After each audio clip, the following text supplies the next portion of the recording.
On June 25th, 2009, the world stood still for a moment, with millions across the world reeling from the shock and dismay at the news they had just heard or read.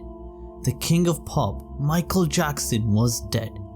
The official cause, acute propofol intoxication leading to cardiac arrest. Propofol, for those who may not be aware, is a very potent medical drug that, without proper medical facilities and equipment at hand, makes propofol a very challenging drug to administer. And on the day of his passing, Michael was given this drug not in a proper medical facility or hospital, but in his bedroom at home, administered by his own personal doctor, who left Michael Jackson unattended and unmonitored till he unfortunately passed away. A tragic case of medical negligence and poor choices by all parties involved. That is the common tale purported by the media and news websites all across the world about the tragic cause of Michael Jackson's untimely passing at just 50 years of age. But is that what really happened that fateful night? Or is there more to the story of Michael Jackson's passing that we are not being told about? Information that is purposefully being hidden from the masses, as it cannot be ignored that in the weeks, months, and even years leading up to his death, Michael was issuing warnings that he felt someone or something was after him, and whatever this force may have been, they wanted Michael Jackson gone forever. They want to destroy me, and they begin to do it. I don't know what's going to happen from here. This is what Michael Jackson said at a live London fan event in 2002. But what is the truth behind the death of the king of pop? Some say it was medical negligence.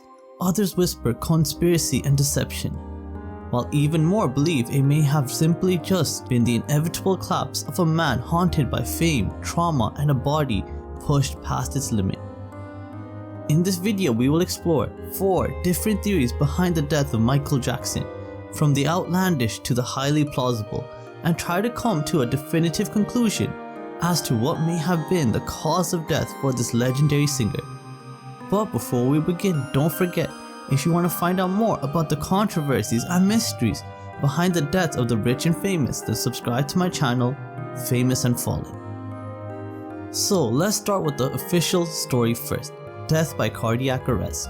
On the morning of June 25, 2009, Jackson's doctor, Conrad Murray, administered a cocktail of sedatives including lorazepam, midazolam, and fatefully propofol, an anesthetic used mainly in surgeries to help Michael Jackson relax and get some much needed sleep. Again, it is important to highlight that propofol is a very dangerous drug, and it is only used in properly equipped hospitals and medical facilities, not in the bedrooms of private citizens, regardless of how rich or famous they may be. Murray then claimed he left the room for just a few minutes, but when he did return, he was horrified to find that Michael Jackson was no longer breathing, and he made a frantic call to 911 at 12:21 p.m. And despite the best efforts of medical staff, Michael Jackson could not be resuscitated, and he was declared dead at 2:26 p.m. on June 25, 2009. Murray would then go on to be convicted of involuntary manslaughter in 2011, and he served 2 years of a 4-year sentence. A considerably light sentence for a doctor who abused his powers, reneged on his Hippocratic oath, and ultimately killed a person.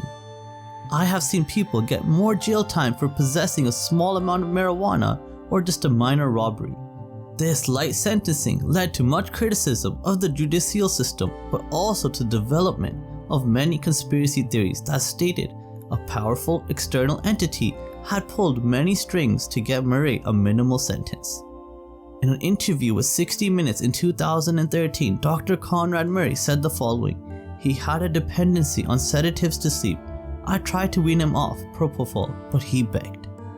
The discourse sounds plausible on a surface level, a morally corrupt doctor illegally prescribing medical drugs and sedatives to a wealthy customer, with the doctor getting the dosage wrong and resulting in the death of the patient.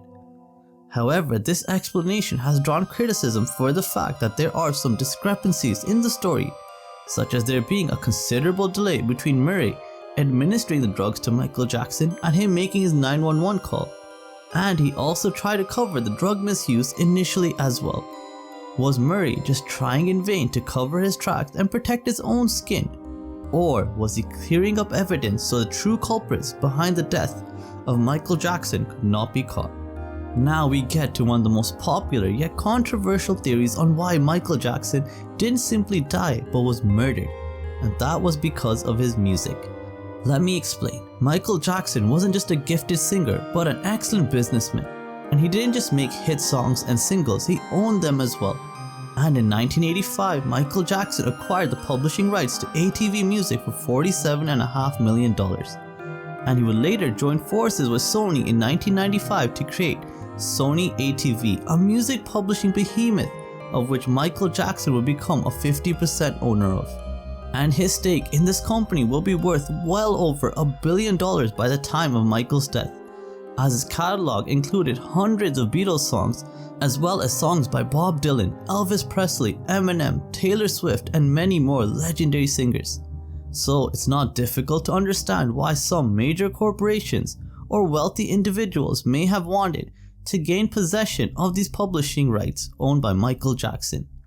In an interview with Radio Interview in 2002, Michael Jackson stated that the minute I started buying and collecting the Beatles songs, something strange started happening. I'm being sabotaged. In the years leading up to his death, Jackson was heavily in debt, with some tabloids speculating the number to be over $400 million. But Michael still owned one of the most valuable catalogs in music history, and he could easily pay off all his outstanding debts by simply just selling his shares in Sony ATV, which is exactly what would happen after his death, as Sony acquired Jackson's 50% share of the catalog for $750 million, a sale which insiders state he never would have agreed to if he were still alive. His sister LaToya has even gone on record to state that Michael was murdered, it was all about his catalog. So although no solid evidence has ever emerged, this theory of Michael Jackson being murdered for his music catalog remains plausible due to the immense financial benefits involved for Michael's creditors, alongside Jackson's own claims of being targeted in his final years. While our two previous theories have still had their roots in plausibility and realism, our next cause of death reaches into the shadows, and this discourse claims that Jackson was silenced by powerful groups that he was trying to expose before he passed, with the name of Illuminati being mentioned in many subreddits and internet articles. In 2002, during an Exeter speech, Michael Jackson stated the following: "They don't want me to say what I'm about to say, but I'm going to say it anyway."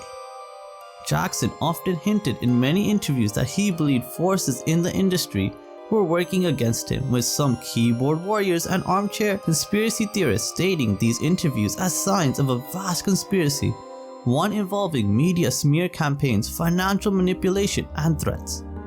Supporters of this theory point to a series of strange coincidences that occurred over the course of Michael Jackson's career, such as the relentless media smear campaigns in the years leading up to his trial, financial sabotage that pushed him deeper into debt, and Jackson's constant visible anxiety over being followed or monitored.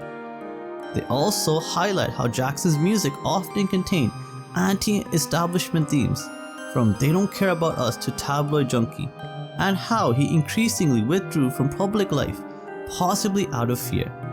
Some even cite his unreleased or lesser known tracks like "Morphine" and "Money" as artistic attempts to speak out about deeper, darker truths. But it wasn't solely Michael Jackson that stated that he believed he was purposely being targeted. Even his brother Jesse Jackson stated in a 2002 interview that, "I'm very concerned about my life and my family. There are conspiracies, yes, I know that's a strong word, but I'm being framed." And his sister LaToya Jackson told CNN in 2009 that it was a conspiracy. "You must remember, Michael told me repeatedly, they're going to kill me." So although there is no concrete evidence for this theory, as is usually the case with most conspiracy theories, even to this day, many fans argue that Jackson's own words, his paranoia, and the disturbing timing of his death all point to a man who may have gotten too close to forces that wanted him silenced permanently. Whether one can view these events as genuine warning signs or the tragic paranoia of a pressured icon, the idea that Jackson was taken out by a hidden elite continues to fuel speculation even to this day.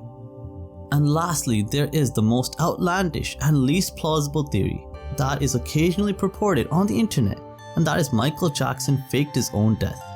Supporters of this theory point to inconsistencies in the 911 call, the coroner's report, and the posthumous appearances of Michael Jackson's body, which some claim was of a look-alike and not the actual king of pop. In 2010, there were rumors surfacing around online that Michael Jackson was spotted alive in Paris, and such rumors do occasionally make the rounds of the internet even to this day. But there has never been an iota of evidence ever produced that supports the theory that Michael Jackson faked his own death. So what really killed the king of pop, Michael Jackson? Was it a negligent doctor, the machinations of a corporate entity vying for his musical catalog, or was it something more sinister and hidden? Well, the truth is that we will never know for sure, as there is too much uncertainty and ambiguity surrounding his passing, but my personal assumption is that in this case there's definitely more to the story than meets the eye. Thank you so much for watching this video, and if you did enjoy it, please do like and share this video with others, and let me know in the comments below which celebrity's death you would like for me to cover next. And also, don't forget, if you want to find out more about the controversies and mysteries behind the deaths of the rich and famous, then subscribe to my channel, Famous and Fallen. Thank you so much for watching and have a great day. Bye.